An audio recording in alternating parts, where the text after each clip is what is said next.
പലപ്പോഴും പ്രതിസന്ധികൾ വരുമ്പോൾ നമ്മൾ ഒരുപാട് കംപ്ലൈൻറ്റ് ചെയ്യാറുണ്ട് അല്ലേ, ഒരുപാട് പരാതികൾ പറയാറുണ്ട്.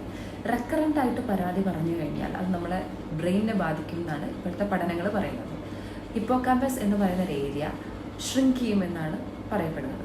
ഈ ഹിപ്പോകാമ്പസും മെമ്മറിയായിട്ട് വളരെ ബന്ധമുള്ള ഒരു ഏരിയയാണ്. അപ്പോൾ നമ്മൾ റെക്കറൻറ്റ് കംപ്ലൈനിങ് അല്ലെങ്കിൽ നിരന്തരമായിട്ടുള്ള പരാതി പറച്ചിൽ നമ്മളുടെ മെമ്മറിനെ ബാധിക്കും. രണ്ടാമതായിട്ട് ബൈ ഡിഫോൾട്ട് നമ്മളെ ന്യൂറൽ സർക്യൂട്ട്സ് നെഗറ്റീവ് തിങ്കിങ്ങിലേക്ക് പോകും. നമ്മൾ ഒരുപാട് പരാതികൾ ഇങ്ങനെ പറഞ്ഞുകൊണ്ടിരുന്നു കഴിഞ്ഞാൽ നമ്മൾ നെഗറ്റീവ് തോട്ട് പ്രോസസ് ആയിരിക്കും കൂടുതലായിട്ട് വരിക. മൂന്നാമതായിട്ട് കോർട്ടിസോൾ റിലീസ് കൂടും. കോർട്ടിസോൾ കൂടിക്കഴിഞ്ഞാൽ ഡിപ്രഷൻ, ആങ്സൈറ്റി പോലെയുള്ള മെൻ്റൽ ഹെൽത്ത് ഇഷ്യൂസ് വരും. അപ്പോൾ നമ്മൾക്ക് ബുദ്ധിമുട്ടുകൾ ഉണ്ടാകുമ്പോൾ അല്ലെങ്കിൽ പ്രതിസന്ധികൾ ഉണ്ടാകുമ്പോൾ പരാതി പറച്ചിലും കംപ്ലൈനിങ്ങും നമ്മൾ കുറയ്ക്കാൻ നോക്കുക. Practice gratitude. നമുക്കുള്ള കാര്യങ്ങൾ നമ്മൾ ഒരുപാട് പോസിറ്റീവായിട്ടുള്ള കാര്യങ്ങൾ ഒരുപാട് സംസാരിക്കുക, പോസിറ്റീവായിട്ടുള്ള കാര്യങ്ങൾ കാണാൻ നോക്കുക. ഈ പരാതി പറച്ചിലും കംപ്ലൈനിങ്ങും നമ്മൾ കുറച്ച് പ്രോബ്ലം സോൾവിങ്ങിലേക്ക് പോകാൻ നോക്കുക.